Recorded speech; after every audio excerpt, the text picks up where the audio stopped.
Mr. Swim?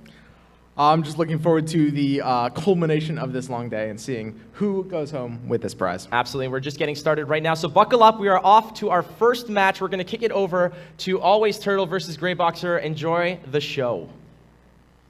All right, we're going to get that match started shortly, and we do have some deck lists in front of us. We know there's going to be some off-meta picks. This is going to be a very interesting tournament. You're not going to see a lot of the same thing. In fact, we don't even know what we're going to see, but we do know that there's going to be a fair amount of variety here, I think. Yeah, I do think we have some spicy deck lists right in front of us right now. Some really interesting choices, and even within some of the more established archetypes, we have some interesting picks to go along with it. So I think round one is going to be it's going to be a great way to start the day off. Yeah. And it looks like we're getting started right now. We're getting right into it here. So this is great. So we have greyboxer on the blue side, Alwaysturtle on the red side.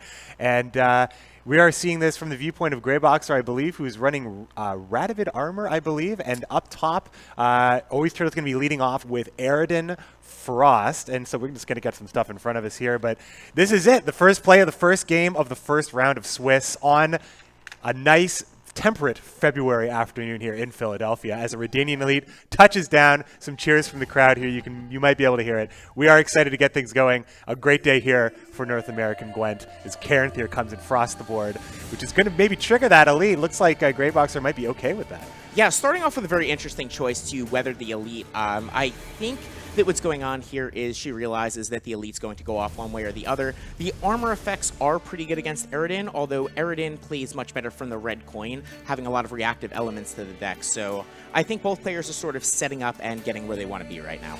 Yeah, I mean, Alwaysturtle's probably just going to be maybe pushing this engine as hard as she can, knowing that there's going to be, stuff that greyboxer is going to be doing. He's going to be breaking that armor anyway, so that Frost will start to get value with the Rider on. Now, Rider does show maybe greyboxer that he should be worried about Iris. We can see that Alwaysturtle is not holding Iris, so we'll see how greyboxer reacts to this. It looks like he's just going to maybe just improve the armor because armor is good against weather. It does really slow down and really slows down Aridin's side here.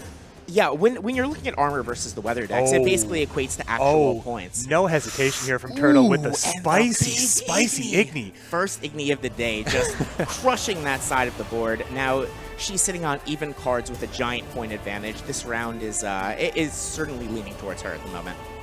I think this is a tough. At first, I was about to say this would be a tough matchup for Turtle because weather does really struggle against armor. On the even card pass, Alwaysturtle's going to take the first round here on even card. She's probably feeling pretty good about this start here. Yeah, this is great. This is going to let her control the length of the rounds for the remainder of the game. As you can see, there are multiple Wild Hunt Hounds in her hand, so long rounds are going to favor her. She's got the Frost to apply, and the Redania Elite's down. This is looking pretty good for Alwaysturtle. I think greyboxer has a pretty strong hand here. He's holding 3 of his golds, one of which being Siri Nova, also running Vess as a hand fixer. I think he never wants to get caught with potions in hand for his Tormented Mages, and maybe just try to get his premium draws. But he is holding good gold cards here, so it looks like Alwaysturtle is going to go for the dry pass, force greyboxer to act, and then be down 2 cards, which is a tough position for most decks. But actually, I think Armor has enough tempo to maybe pull this out after all. He's just trying to figure out what might be the best play here to sacrifice the card. Yeah, I think he's trying to figure out what the worst card in his hand is to deploy it here. His hand is quite strong, but what Alwaysturtle's pass here indicates is that she's holding the Scorch in her hand, and if she saw the deck size and knows that this is a Nova list, even if greyboxer deploys something like a Thaler, he'll never be able to get last place, and that Scorch is very likely to find the Siri Nova near the end of the round. Now, these are the kinds of cards that greyboxer has for hand fixing. Like, you want to always get those Kedweni Knights out of the deck some other way, no play it from hand. So that's one of the reasons why he runs Vess as well.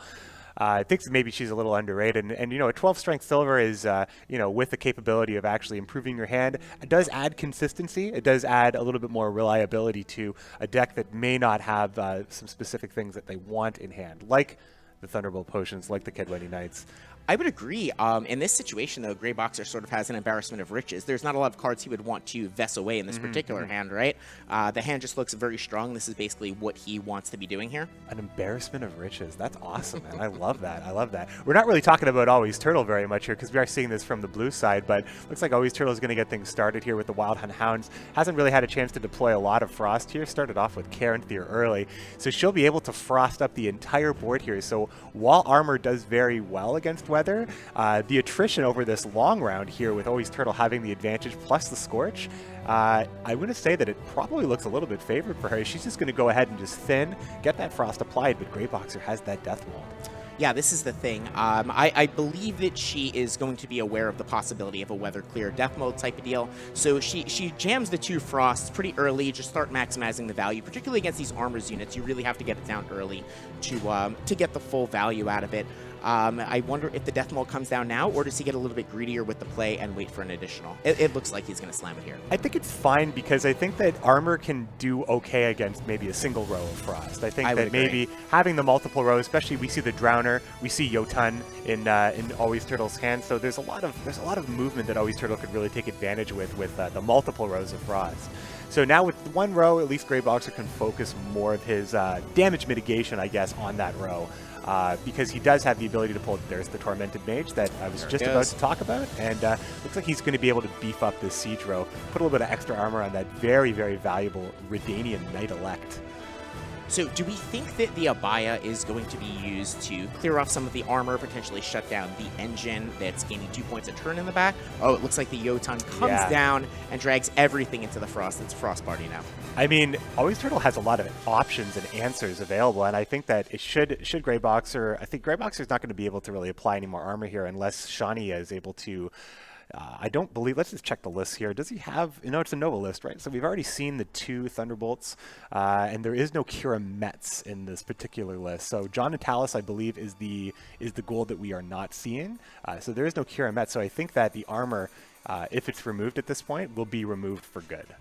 Yeah, it's also interesting to see exactly where the Shani comes into play. We sort of have the Tormented Mage blocking the Stennis from dying, as that's probably the best Shani target in the deck that you'd really want to get the armor on, but it doesn't look like there's going to be enough time in the round to get that into the graveyard to come back with Shani. Yeah. So I'm curious to see what he's going to be using the Shani on. And I think that, like Alwaysturtle, while she's playing at a pretty severe point disadvantage at this point, she does have the cards on her side. So if she's able to mitigate the engines and keep her engines intact, make a lot of use out of the Frost here, knock the armor off these Redanian Knight Elects, and I think this might be a great time for a Bay to drop that Aracus Venom, knock the armor off the 2 Elects. That would really slow Greyboxer down and force him to just rely on the points game here. Dijkstra, whatever he can do. Shani, of course, bringing back maybe something that could take advantage of the armor that's left. And of course, Vess is probably just going to end up being 12 points here and probably not swap anything. His hand is too good. And it looks like Alwaysturtle agrees with you that it was a great time to shut those engines down and really make her favored as the round goes on, just accruing those points over time, because effectively the engine pieces in the back were sort of negating the Frost, right? She was no longer gaining points per round. She was actually losing some there, but now the longer the round goes, it's going to favor her. I think this is a really interesting matchup to start the day off because you can see a lot of pros and cons for either side here. The weather dealing with the armor, but of course, Alwaysturtle having so much movement, that deals with the Elects. A lot of damage as well through the Wild Hunt Warriors and through Abaya and through Jotun dealing with the armor. It just, it really is kind of like, sort of a swing for swing situation here. It looks like Dijkstra is going to hit John Natalis first. This is a power play. Not bad. This is for sure a power play. And then Decoy here. He's going to be able to reposition one of these Redanian Knight Elects, perhaps. Yeah, and it's going to come back to the field with some armor on. It's going to start generating points again. Or perhaps Stennis, maybe? That's tough. I think the Knight Elect is a good choice here. I would also go with the Knight Elect, but I do think the decision is pretty close. He's got to be careful, though, because he's going to line up 16s for that Scorch. Alwaysturtle's going to burn that down. Because as soon next turn... Oh, sorry, I see the one with the armor is actually not affecting the 15. I take that back. Yeah, basically in this sort of matchup, if you can ever get a Scorch for more than 22, I think you take it. Otherwise, you just wait on that Siri Nova that you're relatively certain is going to come down. It's not like the Scorch is going to be going anywhere, so I think it's safe to just sit on for right now. Greyboxer does have a lead of 30 points, but 30 points is... we know that Siri Nova is basically going to be vaporized instantaneously. And Alwaysturtle does have that Frost on her side. Lots of damage, and of course, what Gels can procure for her. We do know that, some stuff that we haven't seen. We have seen Igni. Caretaker is also in the deck as well. And we've seen Karen Thier already, so Caretaker would be the only gold choice. So we do know that Caretaker would be available. Greyboxer doesn't have a great graveyard, really, for Turtle. I mean, maybe can steal some of the armor off of one of these units. But on the other side, we have Morvud for a lock. Frightener, of course, we haven't seen that. And Iris. Yeah, this is something that comes up fairly often when you're playing Caretaker against Northern Realms. Usually Death Mold is sort of the target you're looking for, as their units are very synergistic within their own faction, but they're not great to steal away as the monster player. You don't feel like you get a ton of value. This is probably not the matchup that you want the Caretaker for. And I'm looking at like the kind of the 2 cards that Alwaysturtle might want to hold on to take this round with card advantage, and I think maybe Gels going into Iris might be great because we see Radovid is still available here for the lock. That would shut Iris down, and then of course the Scorch would obliterate Sirinova. But here comes Radovid already, probably maybe thinking that there just isn't going to be something worth locking, and for all we know, there won't be. So he's just going to go ahead and get that 14 points of value. Yeah, we're deep into the 3rd round. There's no more rounds to play, so I do think that you just jam the Radovid for points here. It's fairly unlikely that you're going to get more value out of it. I don't see any engine pieces worth locking coming down in the near future, and the Eridan list generally doesn't have a ton of great targets for it. Potentially something like a Wild Hunt Rider is one of the things you'd look to hit with your Radovid, but at this point, he does want to hold on to the Nova until the last play. Maybe he can beat the Scorch out earlier for less value, so I think it was sort of forced there. I think Greyboxer missed an opportunity here to Shani Death Mold out and get this Frost out of his way. I mean, he does have such a huge, comfortable point lead, but I think that would have afforded him a bunch of extra points on top of this. Not only that, but it helps to meditates. play around the potential of Caretaker, right? Yeah. Because then the graveyard targets for a potential Caretaker are even worse. It's true. Yeah, that's true. We can see that, of course, we do the deck list here, but we're going to see ultimately. Here comes Gels. Now, we can't see what Alwaysturtle is looking at, but we do know that Caretaker is 100% the gold choice here. But it could be Frightener, it could be Iris, it could be Morvud as well. It is Caretaker is going to be the pick, and there's, a Reaver Scout. Interesting nice. decision here. It's going to grab another war. Oh, it's going to be the Drowner. Yes. There we go, shutting off another engine piece. This is a pretty key play there. So it looks like not only did she develop the 8 points from the Drowner plus the Reaver Scout here, but also shutting off one of the value engines. So that's going to add some more, subtract points from her opponent's total here. Yeah, looks like Sirinova coming down here. Greyboxer knows that it doesn't matter if he plays her now or plays her later. If there's an answer for Sirinova, it's going to be applied here. Man, there's such a point disparity here. I mean, what is Greyboxer's option here? Greybox is going to get. He was waiting for Stennis to die. And the Stennis finally did make its way to the graveyard. Interesting, right? There we go. This is a nice lead. I think it might be enough. Greyboxer might have actually overcome here. This is looking pretty Navigator good for Greyboxer. into a Rider. The Scorch is not going to be enough. This is such a huge point lead. A long round is pretty good for Radovid Armor.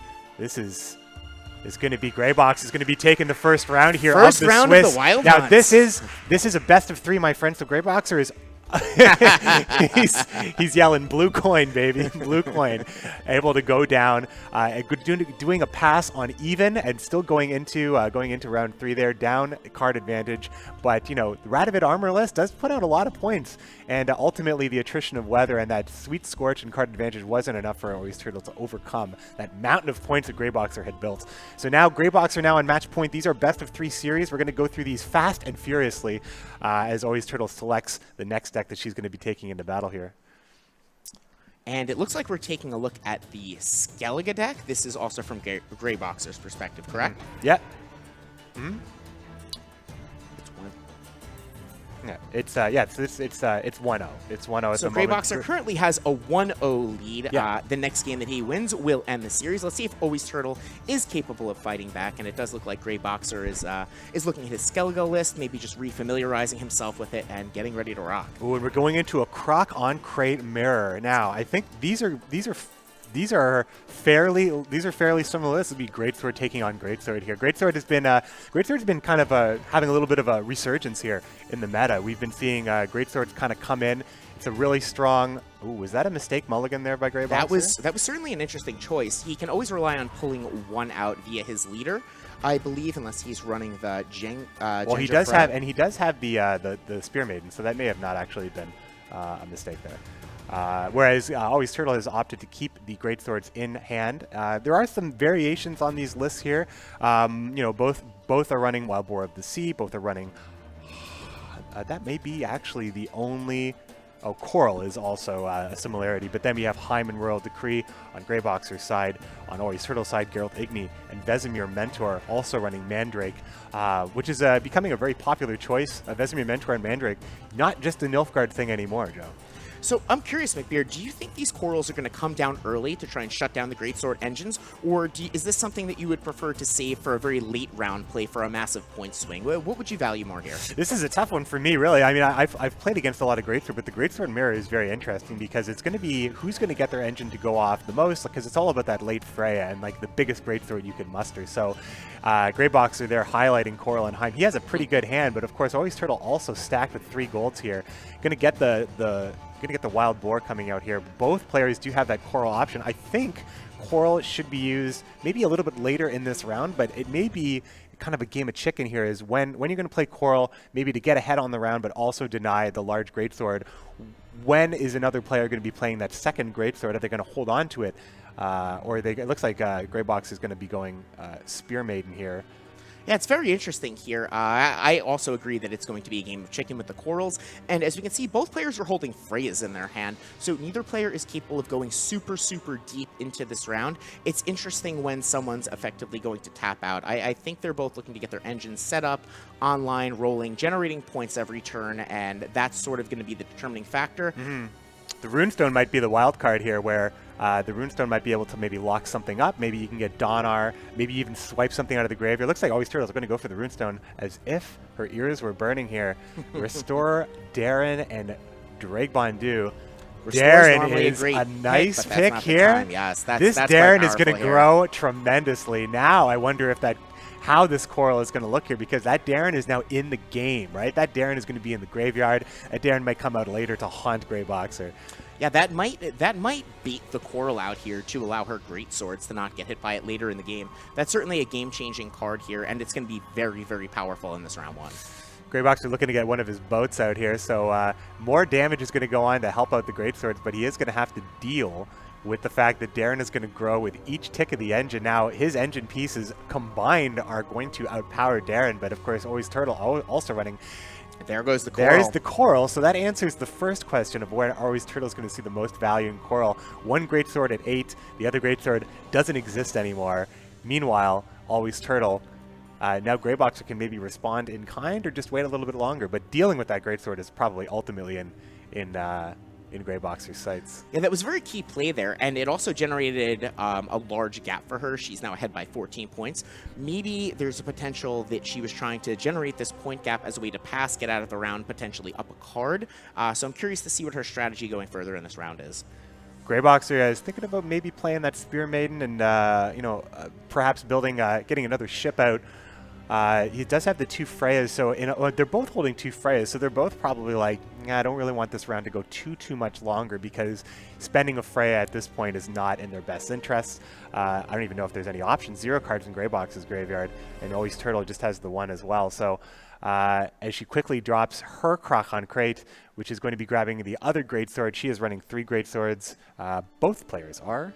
Yes, both players are maxed out on Greatswords here, and to the point you were speaking about, the interesting dynamic here is that neither of the players know that the other one is holding 2 Freyas, so they might think that they have to get out of the round at a point because they can't put their opponent on a particular hand here.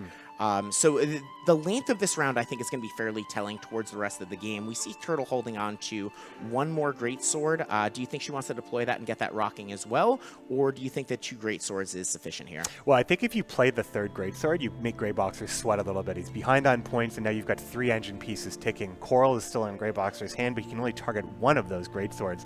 He also has to worry about Darren, perhaps, and maybe even the ship as well, as Herald Houndsnout comes out here, which is going to create all sorts of opportunities. I mean, sometimes I forget. This card was in meta for a little bit when Curse was big, and now it's he's just letting everybody know that he's going to get that skull to go off with the ship here. Yeah, I think he's very happy with the placement of that skull there. Yeah. It's a very interesting card. We've seen it sort of bounce in and out of deck lists, and I do think when you're running the ships, that type of deal, the card can be quite powerful. As we see Alwaysturtle respecting the power of that skull and blocking it by deploying another Greatsword here. Greyboxer's happy about this here because he's going to be able to take out one of his own skulls, which should be able to... he was just really happy that that 3rd Greatsword came down. He said, thank you. It's definitely what he was hoping to see. So he was maybe trying to entice Alwaysturtle to play that last greatsword. Yeah, I think he's sort of forcing Turtle into a situation where she's just going to have to pass here. She's already got quite the point gap. We see the Udalric coming down. I don't think there's much more she can do in this round. I expect to see a pass here. Greyboxer did play Udalric here, drawing his last boat, choosing to maybe put that Freya in there. Now, Turtle has such a lead here. There's not really much. There's not much Greyboxer can do to overcome this lead. It's close to 40 points at this point, and without going down 2 cards, it's just not going to happen. So I think this is a fantastic pass here by Turtle. Yeah, that was a very powerful pass there. She's basically putting the ball back in his court, and I think she's okay with either outcome. If he wants to spend multiple cards to come back over the top, she's in a fine position that way. And if he just wants to pass, then she gets the round and can dictate the pace of the game from here. Seems like Greyboxer might actually be considering this here. Yeah, there's a lot of greatsword math going on. I'm sure his head is running through the numbers right now and trying to figure out exactly how many points he's going to generate between the boats, the greatswords themselves, and he's going for it. He's going to go down cards here. He's going to take care of business here, destroying one of these skulls, which is going to knock out the last skull. Is going to knock out the skull on Turtle's board, which is going to generate an additional bear, which is then in turn going to put Greyboxer just close enough to play into one more card here. Do we expect the Coral to come down here? Is that the there only was way a for lot him of to make up the greatsword gap? math here, and there's Coral on the big. That's pretty good. So this definitely hurts Turtle's long game a little bit here, or I should say short game in round 3. So many effects going off the greatsword mirror. I have not seen a greatsword mirror, I don't think, ever in a tournament landscape. So this this is a first for me as well. Yeah. Greyboxer spending those cards, down a card here. Udalric was able to afford him that extra card. Going down a single card is not so bad here, especially when you get to take the round, and now he can dictate the pace of this. Greyboxer in the driver's seat. Pretty happy about his Freyas. Royal Decree is looking at he played the Heim, I believe. So he has Is that a dead Royal Decree? It is a dead Royal Decree. I believe that to be a dead Royal Decree. So he may. There. He'll be looking to mulligan that for sure. Because did he mulligan into that, or did he not want to mulligan out of it there? I mean, he's fine, right? He's going to be able to do that in round 3, but Royal Decree does not have anything to look at because he already spent Heim, Coral, and Wild Boar of the Sea. On the other side, speaking of potential mulligans, I don't think that in round 3, the Udalric in Alwaysturtle's hand is something she's going to really be able to leverage fully. Being in round 3 or just giving her opponent some free points there, I would expect to see that card go away as well. Which is too bad because I don't know if she'll get an Igni opportunity either. So That's it's possible true. that she has a card that's just not going to have a lot of strength. And there goes the Royal Decree. He's going to have a Corsair bringing back a boat. Also has a boat in hand. Should be able to res the Greatswords, create another little engine for this medium-sized round 3, plus the wild card of the Runestone. I think Greyboxer has a pretty strong hand here, and Alwaysturtle is stuck with some liabilities in Igni and Udalric. I completely agree. I do think the Runestone is going to be important here. We're going to want to see a good roll, but and it looks like they're both just going to lead off with Greatswords here, sort of get their engine rolling and start accumulating points over time. Yeah, Coral's not a concern anymore. Both players picking up the pace here. And of course, we have a whole pit of players going through the Swiss tournament right now. This is round 1. We have 24 brackets right now. This is just one of those brackets. The winner of this will jump right back into the pit, and we'll have another feature match for you shortly. Sorry, the winner of this will, if it's Alwaysturtle, will have another match. If it's Greyboxer, it'll be going on to the next best of 3. And of course, we'll get some analysis from Flake and Swim as Greyboxer is thinking about how he's going to be lining up this next match, this next play here after Alwaysturtle is playing the Spear Maiden to get another boat going. Yeah, I think it's important here to develop as much long-term points as possible. Getting all of your engine rolling at the beginning of the round is very important here. I'm curious to see when the Udalric comes down, and I do believe it's going to be used as, well, the Igni's already sort Here's of the enabled, Igni here, and this is great, especially because Alwaysturtle has now seen that one Freya is in the graveyard and both Freyas are out. So that Greatsword isn't coming back, assuming that there's no Sigurd Rifa. Which, in this case, there isn't for Greyboxer. There is not in Greyboxer's hand. Greyboxer is fully out of Resurrect effects, unless, of course, something pops off with a Runestone. That's true. The Runestone could generate a Sigurd Rifa in a clutch moment here, especially if that Igni does occur soon. But once again, we do see Greyboxer here with just a nice-sized point lead. Alwaysturtle being patient on this Igni. I like the patience she's showing here. I think that's the correct way to play this. For sure, yeah, because both players pretty focused right here. They're both having a good time, you can tell. And yeah, this is a really deep mirror here. Greyboxer is not pleased Not pleased at how this is going to go. Looks like he's got Champion of Hove, Yutta and Moon, and the Giant Boar, which is definitely... Oh, he's going for the gamble. He's looking for a 1 point. Oh, blew up his ship. Not a good trade there, I would say. Not a good trade. You cannot trust the Wild Boar. You can't trust that Wild. There's one Wild Boar you love and one Wild Boar you do not love. Greyboxer going for the Hail Mary, trying to pick off one of 3 1-strength units to generate. That would generate quite a huge swing. Greyboxer, see, yeah, he's having some fun here. As he's got a pretty comfortable lead right here. That Igni's going to find a lot of value. That Corsair is the last ditch here. It's going to be pulling a ship. That was just destroyed, at least. Yeah, so it sort of unbricks that card in his hand, at least. It's just about how much value this Igni's going to getting. Turtle definitely has a superior hand at this point with only a couple of cards left, but is it enough to overcome the lead by Greyboxer here? Now, yeah, we're talking about some Greatsword math here. Sigurdrifa coming up with the Spear Maiden, pulling out that last ship. This is actually a very close game here. Corsair is going to pull out the last ship for Greyboxer, and Alwaysturtle's going to answer with a pretty sizable Igni here. It's coming right down to the wire. This ship's going to trigger the other Greatsword. It looks like it's going to. They're both going to reset next turn. It looks like Turtle's going to make this going to push this one to a round 3. There goes the Igni. The big Igni. It's going to be going to round 3 here. Turtle showing that resolve. Look at the relief on her face. She got the game, and we are going to game 3. Neither player has to worry about being 2-0'd in this best of 3 here.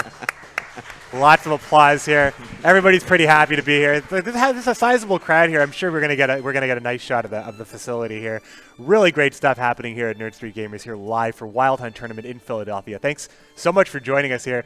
Greyboxer's note just says Igni. It's just a piece of paper that says Igni on it. It's so good. Giant square around it. He won't be missing that one. Yeah, he won't be missing that one. But I mean, at that point, when you have your Greatswords growing to that length, and you do have your ships checking, you kind of have to set up an Igni row. So, yeah, not a liability at all. And Udalric was also got Alwaysturtle into that last card advantage where Igni was able to get a lot of value. As we're going to go into the last round here, both players have them choices here. I mean, now Croc on Crate is out for Turtle, so Greyboxer is going to go back into this with a deck that he loves. He's a Skellige player at heart. He loves playing Skellige, so he's going to go in. He's going to try to get that second win here with his Greatsword. It looks like Aridin's going to come back for Alwaysturtle, so no new decks here. We were actually not really familiar with the band, so I can assume the Greyboxer had his Skellige band, or his Squirtle band. Yeah, Turtle had that his looks to Alchemy be the band. case. Her Alchemy band. And Turtle here with the red coin for Aridin, playing a primarily reactive deck. I think she's liking her position here. You can see a little smile on her face. She definitely knows that this is a fairly reasonable matchup for her. What tools does she have to try and handle the Greatswords? She does have Morvud there, which is going to lock down one of the engines. She does have 2 Drowners to deal with movement, and I remember in the Hailstorm meta, Joe, a lot of people were not fans of movement because Marigold's Hailstorm was such a strong card. It made Drowners, it made Whale Harpooners extremely strong, and a lot of people that played Greatsword were lamenting the fact that movement would hinder their strategy so much. So this is kind of a throwback here. We have Greatswords that are going to be trying to survive here against double Drowner, Morvud. We know that Jotun's in the deck as well. A lot of ways to disrupt and move around things for Greyboxer, so he might get a little frustrated in this matchup. Yeah, not only does she have ways to disrupt the engines, as you were talking about, but if one of those Greatswords gets rather large and Greyboxer is able to get it ticking, she has the ability to steal it right out of the graveyard with that Caretaker that's in her list. So I do like her position here. I think she has brought the proper tools for this type of matchup. Mm-hmm. And there goes the Morva there on the Greatsword, so that Greatsword is locked down. Udalric coming down from Greyboxer to reverse the coin flip here. Now he's playing from the side of advantage here, so he's able to play an extra card to take a round if he's in that position. And Alwaysturtle is at the risk of passing on even. But as we saw in Game 1, that is definitely not the end of the story as Greyboxer suffered through that and took the first game.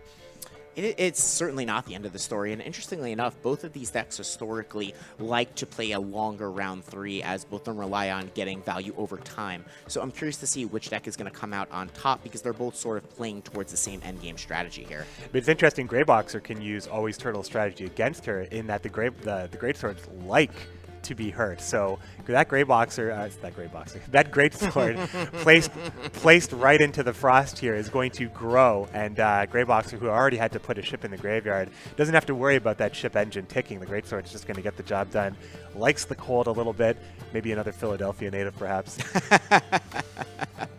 Perhaps indeed. Do you expect to see the weather clear coming down here, or do you think that he's just going to let the frost sort of proc his great swords as we were talking about? Yeah, it's interesting. It's working on one row, but it's on one row, but it's hurting him on the other row that has the lock in it. So yeah, this is interesting. He's gonna go ahead and just kind of get that engine going. If perhaps maybe he does want to clear the weather ultimately now that the ship has been developed. Yeah, now that the ship has been developed, I think it becomes much more of a reasonable option. There's also to consider from greyboxer's side is you've already seen this deck. So, you know, there's 3 Wild Hunt Hounds and the Carinthir. So you can expect at least 4 kinds of weather. When you choose to use your Grimace is going to be very impactful, I believe, here. So I'm interested to see if he decides to try and bait out a 3rd source of the weather, or if 2's enough for him to pull the trigger.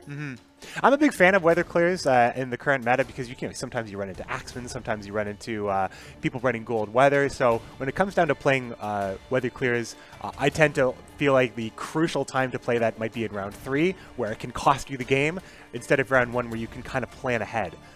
Yeah, it looks like greyboxer agrees with you. Oh, and he gets the extra weather clear from the runestone. That's a big one. Yeah, that changes things, doesn't it? And now he has that extra resource. Alwaysturtle stone-faced over there, not letting any emotion show. I'm sure she's not happy about the Grimace coming off of the runestone there, as that is a key card in this matchup.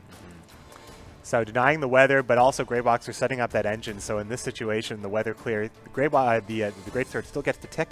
And of course, he still has a lot of tools to make this round a little bit more annoying for Alwaysturtle. The Wild Boar of the Sea not set up in this situation because I think the Frost really kind of dictated greyboxer's decision-making here. Is he going to play the Wild Boar in a situation where this round might not go much longer, maybe to force the pass, as this would create just a little bit more engine opportunities for greyboxer? Yeah, I think he's starting to catch up here after giving away the 13 points to reverse the coin flip on the spy there. He's slowly starting to catch up to Turtle here. So Turtle is... Oh, well, Turtle thinks the round's going long, so maybe we do see the Wild Boar of the Sea after all. Yeah, you might want to do that. Also, Turtle also has the movement, of course, to if another engine is set up here, or at any point she can disrupt the ship and greatsword combo that's already out there. She does have that drowner as well, as greyboxer is thinking about getting another ship going. Yeah, I feel like greyboxer is sort of trying to force the pass, and then he's going to use the Wild Boar in a round 2. Particularly if he wins round 1, that takes a lot of the power away from the Caretaker that he knows is in his opponent's deck, because he'll get the sort of the first crack at his own graveyard going first in the second round. I do think that is a powerful strategy that the Greatsword's decks have been employing. Yeah, the Caretaker is a key card in this matchup for sure. Greyboxer is... really, I think, needs to secure this round. Like, it really kind of puts a lot of pressure on greyboxer's side because he's creating the beautiful unit that Alwaysturtle can just rip right out of his graveyard. So having 2 things available for the Freya late in this game is in greyboxer's best interest. Also, getting that second Grimace might actually be what we end up talking about at the end of this matchup. But this is a best of 3, so this is the final match. It is 1-1, despite what the score is going to be showing there. This is match point for the first round of this Swiss here.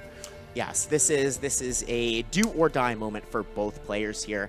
I don't think greyboxer really wants to pass in any world in this situation here. I think winning this first round is very, very important to his deck and his strategy. So I expect to see him go very much all in, even using super valuable tools like the Restorers we see here. Restore coming into the Pirate Captain, a great target. You know, a lot of these targets that are 1 strength with powerful effects are very, very good at 8 strength. So huge swing here. greyboxer giving us an A-OK here as he surges ahead in points, putting Alwaysturtle on the spot here. Will she want to continue? The even card pass is hard to take, especially against something with such a short round potential and bleed potential as Greatsword. Yeah, that was a key moment in this round here. I sort of refer to it as turning the corner. After greyboxer reversed the coin toss, he was slowly catching up, and he finally was able to overcome Turtle's point lead. So now he's sort of in the very favorable position, and she's going to desperately scramble to try and get back ahead on points. And there's the Wild Boar of the Sea, which is, oh no, greyboxer lined up another beauty for Turtle. And you can see it on his face. Yeah, I don't think he was expecting that one. He didn't check his note that said AP on it, I guess. The Igni being quite relevant here again, and that's going to give Turtle a significant advantage in this round. Do you think he can afford to continue here? It's certainly going to cost multiple cards. I mean, when you're up a card in this situation, this might be another repeat of the first one where, you know, you might as well take the card here. Greyboxer may be feeling a little bit stubborn on this one, but getting that, see, maybe he's worried about he could be worried about Caretaker in this situation. Plus, he does have Wild or established here, so he can continue to get value out of it. And because he does have the card up, and he is able to invest that card to take the round, it is probably just in his best interest because he wasn't so far down. It was a devastating Igni, but it wasn't so backbreaking that he can't come back here. But the point disparity continues to grow. It is growing here, so he's going to have to do some math. Like we were saying, I think it's very important for his strategy to take this round, but it might just be getting out of reach here. It might not be possible for him to be able to take this round. I do think Greyboxer, with his lines of play here, have shown that he is hyper aware of the Caretaker. Yeah, and it looks like he's going to have to take the unfortunate pass here. Alwaysturtle will be taking the win and will be able to act first here. Down a card.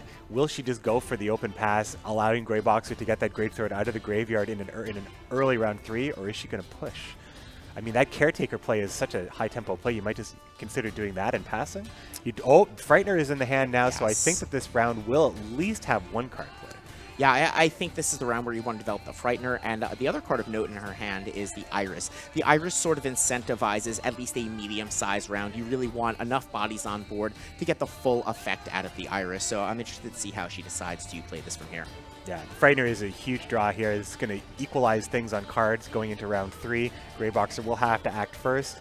Also, Greyboxer needs to be very mindful of the graveyard. That 15-point Greatsword is the key to his victory, but Alwaysturtle has the gum in that lock to stop that key. She does, but interestingly enough, if this goes to a round 3 scenario that's very, very short, Greyboxer will sort of get the first crack at his own graveyard again, so that Caretaker might come in a little bit too late. I'm interested to see if Turtle's going to deploy it here and make a push, or if she's going to save that as her big finishing move for the final round. Well, there Greyboxer is giving a little bit of respect to the Caretaker. Now he's going to have to hold on to that second Freya to lead things off immediately in round 3.